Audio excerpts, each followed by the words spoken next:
black planet coming toward the Earth. You see, coming toward the Earth.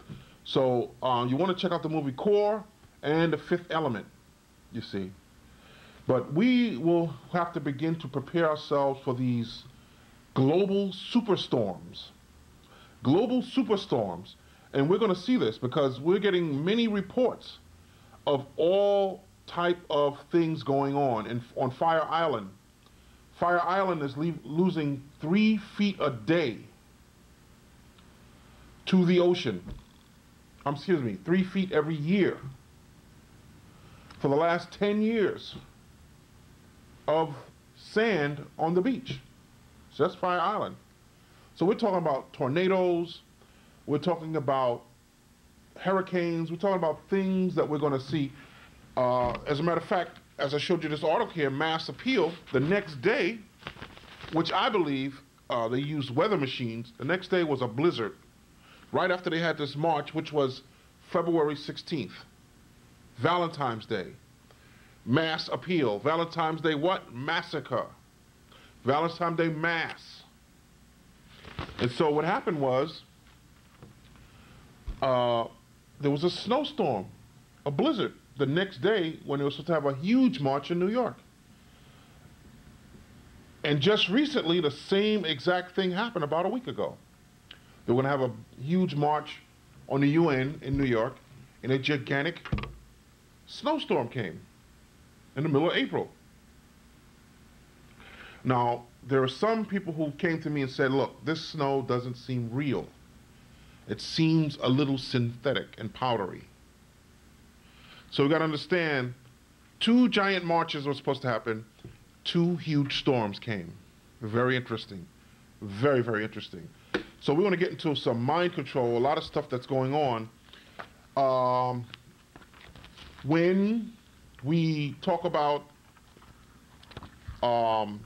St. Valentine's Day Massacre, there's a very interesting article. If you get a close-up on that. Though this is the article where you had all these teenagers, young kids, 20, 22, go to this E2 club. E2 club. And what happened was, supposedly a fight broke out on the dance floor. And when this fight broke out on the dance floor, they say that the DJ told the security guards to use pepper spray to break up the fight. And what actually happened, though, when they started spraying, first of all, the fight supposed to have started with 2 women. But it's my contention that the fight started with electromagnetic beams coming through the speaker. This technology was invented in 1969. In 1969, they invented the technology to take other people's thoughts, use an amplifier, and project them into your mind. So they use these particular, anytime they want something to go down, they beam these particular thoughts onto the masses of the people. And what happened? You had all these people rushing, piling. Now, it only came out of 1 speaker. Everybody else in the club was dancing, having a nice time. But everybody on the right side of the club went piling out of this one little exit. Piling out of this one little exit, crushing and killing all those who were in the front of the crowd. I would say about 20 people or more. Now, actually it was 21 people. Now the Daily News reported and said it was, I think they said it was 12. 21, 12, backwards. Gotta understand that. Happened in Chicago at the E2 Club. Remember the term E2, because these are programming codes. E2, what is called the Epitone was the name of the club, which was originally started for like basketball players and movie stars and all that kind of stuff, black. And Jesse Jackson had something to do with it. And as time went on, it became open to the general public. Now, the night that this stampede happened, Allen Iverson was supposed to be there. And Allen Iverson came out and said, the police is trying to kill him. Iverson said that. I have the article, anyone who wants that article. And that is also the club where Tyson was accused of rape. Very interesting, this E2 club. But what's also very interesting is that a sister, Kalisa Howard, said she saw some strange security person before, when she got out, her and her boyfriend got out. After they got out, she saw the security person run to the door and bolt the rest of the people in. Purposely, and wouldn't let them out as they were dying. And the guard ran away. They don't even know who he is or where he came from. Dorothy Myers said they killed these kids. Finally, an attorney named Andre Grant said that someone yelled poison gas. And that's what started the stampede. It wasn't the spraying of the pepper spray. Someone yelled poison gas and all these kids piled into this doorway.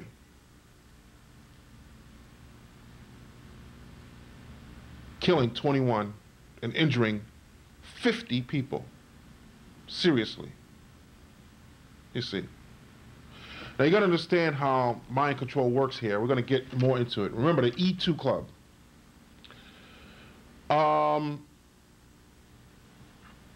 You have to understand that that was a terrorist act. Why? Because we showed the newspaper article here, February 16th, mass appeal. Mass appeal. Well, you got to understand something. As a black person, you should have some sort of knowledge of these rituals that go on, especially those of you who have knowledge of self. This particular E2 or Epitome 2 stampede took place on St. Valentine's Day Massacre. You see, the St. Valentine's Day Massacre, which was a ritual that killed 21 of these kids and injured 50. And how do we know it was a terrorist act? Not just based on the numerology, as far as it being St. Valentine's Day Massacre. But let me show you some footage of the second time they tried to do this particular ritual. Plan A. Celtics won 83-72. The game was resumed after a 9-minute delay once the substance believed to be pepper spray dissipated. And it is pepper spray, right? A bunch of us started to cough. There was something around our bench, and you know, a couple of us started to cough. And Tony Delk got up and left the thing, and it just was whatever it was.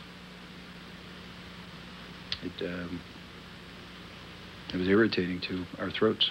And I didn't know what it was, so I just got up off the bench. And right after I got up, then everybody else started getting up. So it was something that maybe somebody dropped or something like that. You get scared when something like this? Nah, I'm not scared. I mean, there's no reason to get scared. I mean, there's nothing I can do at that point in time. Now, Boston police are looking at Fleet Center surveillance video with the goal of identifying 4 men who abruptly left the building just before Celtics players and fans began having trouble breathing. Michelle Tafoya was in the middle of everything as sideline reporter for the ESPN broadcast. Paul Johnson, an NBA security official, told me not long ago that this is under investigation, that security tapes in the building may have caught some perpetrators dropping a canister of something that may have been mace into the seats just behind the Boston Celtics bench. That had some people coughing, clearing their throats, unable to breathe even, and eyes tearing up. At this point, it is considered a prank, not a terrorist event. Those things still being under investigation. Right now, it's in the hands of the Boston police and the Fleet Center security. That's the story from here in Boston. Last month, when the national terror alert level was raised to orange, fans had to go through metal detectors when entering the Fleet Center. That practice was discontinued when the alert level was lowered back to yellow. So, here you see where the NBA, some kind of substance was sprayed out of a canister at a game. You barely saw this in the news, hardly heard about it. This is right about a week or two after the Epitone episode, E2 Club. But what's interesting, that weekend, the following weekend, you had Infernos. Infernos. And what it's talking about here is, let me give you this article here. It says no chance. No chance. 96 die in Rhode Island club blaze. Bodies upon bodies. Bodies upon bodies. Well, isn't that what we saw with the Epitone 2 Club in the St. Valentine's Day ritual? All those kids pile up on top of each other, bodies upon bodies. And what does it say here? Now, they're talking about the white boys that got killed in Staten Island. They're not talking about the club in Chicago. They said bodies upon bodies. That's the same kind of language, the same time period. We're talking about rituals here. St. Valentine's Day ritual. Either day or a day after, you had Staten Island on fire.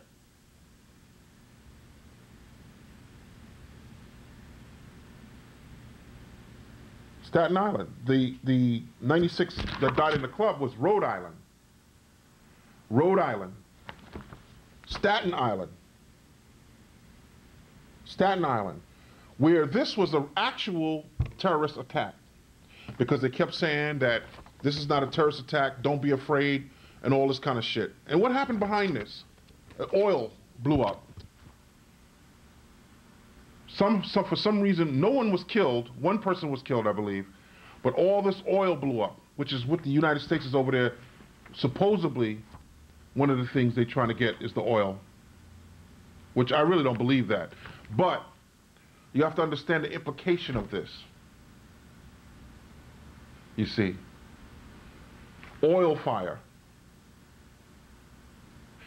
Now, what's interesting about it is they kept saying that this was not a terrorist attack.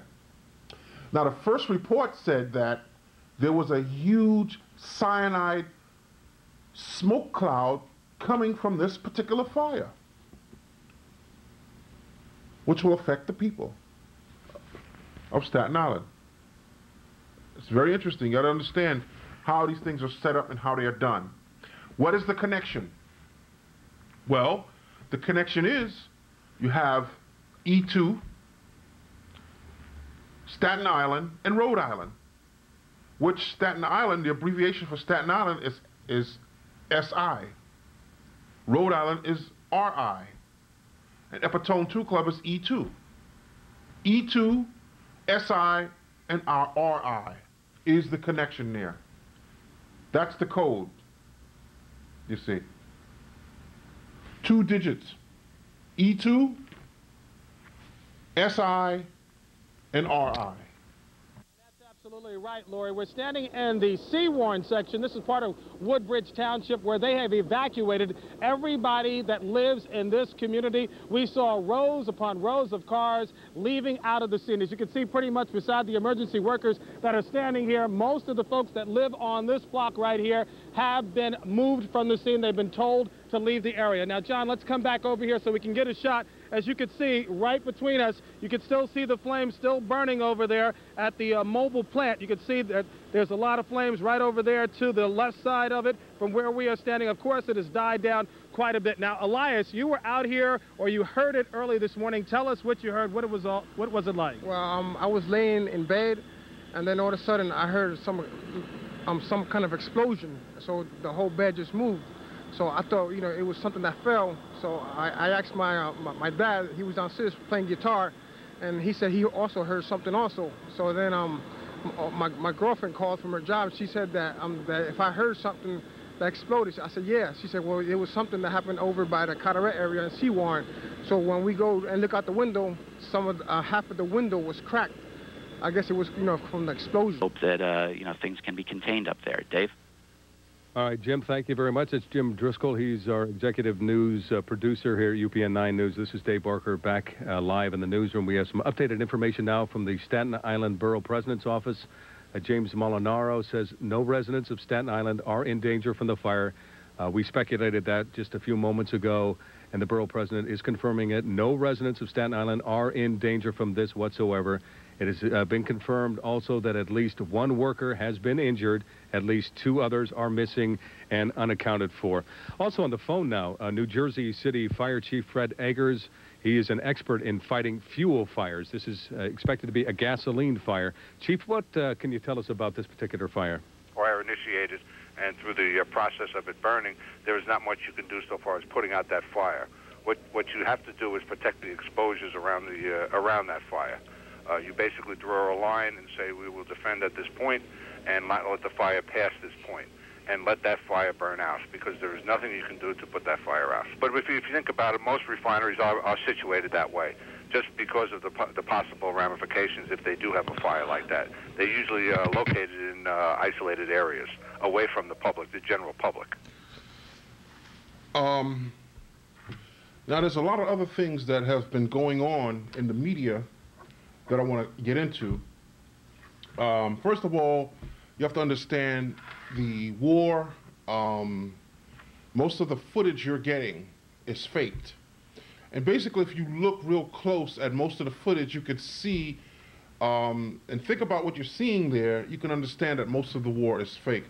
But they're planning a second American Revolution, which, of course, many of you, if you understand, the first revolution, American Revolution, was started by the Moors, which was Crispus Attucks, the brother, who was killed in 1772, I believe that was, at something called the Boston Massacre. The Boston Massacre, which was the actual beginning of the first American Revolution, which we were against Britain. And all of a sudden we see Britain playing a big role in the Iraqi war, Britain and America. So we're talking about English bankers. We're talking about the Illuminati. We're talking about the Illuminati. Who Britain, white Britain is the father of white America. When they had let these particular animals or savages, is what you want to call them, out of Newgate Prison in London, England, and put them on a ship and sent them to America. And so that's why you have many of the atrocities that you have witnessed were mostly done by the people you see today are the children, the American-born, so-called American-born European, are the children of prisoners and mentally ill persons. So they're planning, not only are they planning the second American Revolution, but they have World War III to VII already planned. Already planned. Regardless if they happen or not, when they happen, they're planning World Wars III, IV, V, VI, and VII and beyond, including American Revolution. Here's if you go to the comic book stores or to the game stores, here's a very interesting book. It's a Dungeons and Dragons type game book, and this one says City Fight. City Fight. So you have to understand, they're putting out information like this. This is City Fight, and it's about strategically, the children can strategically practice how to fight an inner city battle. We've seen the technology come out on the news, how they have these tanks, these little robots that'll be able to go into buildings. That's what the whole fake Iraqi war is all about, City Fight. They are in Iraq practicing for New York. That's what that is. That's why you don't see Iraqi soldiers being killed. You see civilians. Come on, you go over to Iraq and there's no soldiers, there's no tanks, there's no nothing.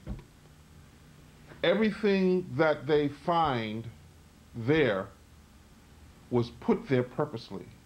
As a matter of fact, let's take a look. I want to show you a picture I have here. It's very interesting because you got to understand that the information you're getting is manipulated, and it is designed to keep you from the knowledge of, from heighten your consciousness. So here's a picture of Rumsfeld meeting with Saddam Hussein, the person they're supposed to be looking for, Rumsfeld. So you have to understand that they know where these people are working together. That's what that picture symbolizes. It is a master plan. They're bombing people who Saddam planned for them to bomb. Certain areas they will bomb. Certain things they will specifically do. They know exactly where Saddam is. They know exactly where he is. Here's another picture of Rumsfeld with what he thinks of the American public. And you have to understand something. It's very interesting because, as I said before, this government has been taken over by a coup. There is no American government anymore. That's why you see Patriot Acts. You see? Patriot Acts, these Patriot bills, taking away your rights, bringing you home to England, the Illuminati. But here is Rumsfeld and what he thinks of the American public. You see? Here is a soldier driving a tank, putting up his two fingers. Now you have to understand, the news media are not going to go around to show the average soldier.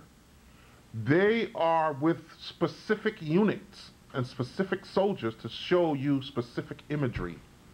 That's why the media persons who did not do this were killed or fired. You see? Or fired. And you see the two fingers like this, which can symbolize various things, but in this instance, it is the heirs of Anubis, which is the underworld, which is undercover, something undercover, hidden. You see, the two fingers. And here is a very interesting image of President Bush. President Bush doing the same. What's the president doing with his fingers like that? You got to understand something, that your whole reality is being hidden. It's being covered up. Truth is being covered up. Your whole reality is being manipulated. It's being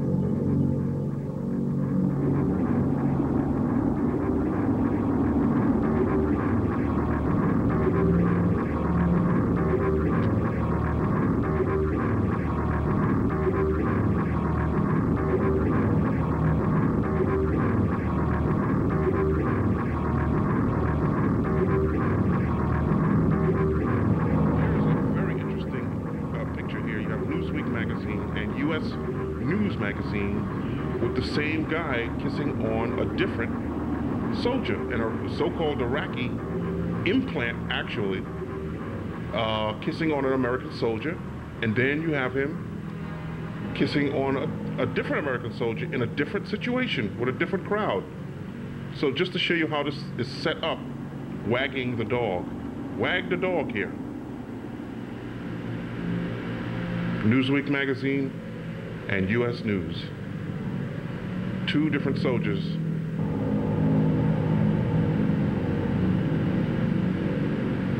And you can tell the difference in the soldiers by the helmets are different. You see? Was he going around kissing soldiers all over the country? Wag the dog.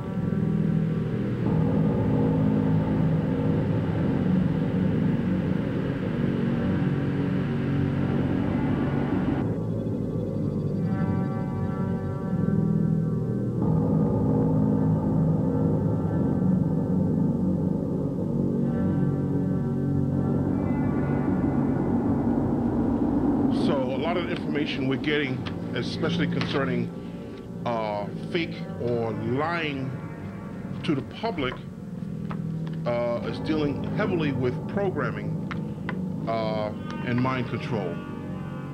And basically, I'm dealing heavily with mind control or programming on a set of tapes, as I said, called the Illuminoids and the Battle of Light. And on there, I'll give you a little bit of information because this set of tapes is very important as far as deprogramming, because this particular set of tapes deals with cartoons, superheroes, various things that take place in the news, various things that go on in our particular reality. Remember Pokemon? When all those Japanese children, 120 children, got sick from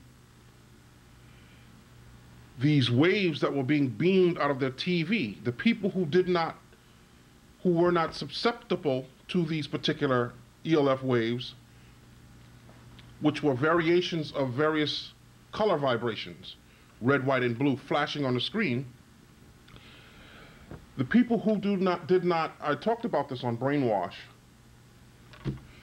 CD I did a while back. The people who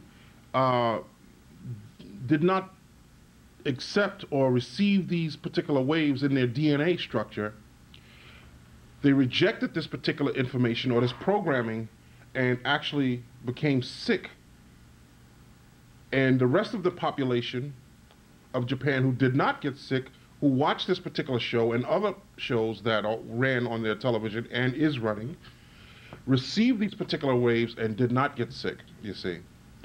But they ran the show twice. They ran it on the news, and then 600 more children and adults, 1 or 2 of them actually dying from this particular Pokemon when the eyes lit up bright red with a red and blue flashing background, explosion or whatever it was. So you have to understand that this whole science of programming taking place not only through television, but remember the Pokemon cards. We talked about cards before. When we talked about the sniper. We talked about cards when we talked about the Manchurian Candidate. And as a matter of fact, what I want to do here is play this scene from the Manchurian Candidate to give you a general idea of programming.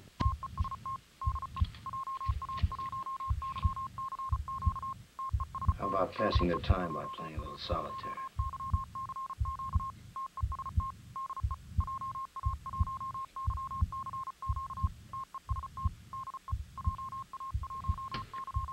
All right. Now let's start unlocking a few doors. Let's begin with a patrol. You didn't save our lives and take out an enemy company or anything like that, did you, Raymond? Did you? No. What happened? Patrol was taken by a Russian airborne unit and flown by helicopter across the Manchurian border to a place called Tungwa. We were worked on for 3 days by a team of specialists from the Pavlov Institute in Moscow. They developed a technique for descent into the unconscious mind, part light-induced, part drug. Never mind all that. Not now. Tell me what else happened at Tungwa. We were drilled for 3 days. We were made to memorize the details of the imaginary action. What else?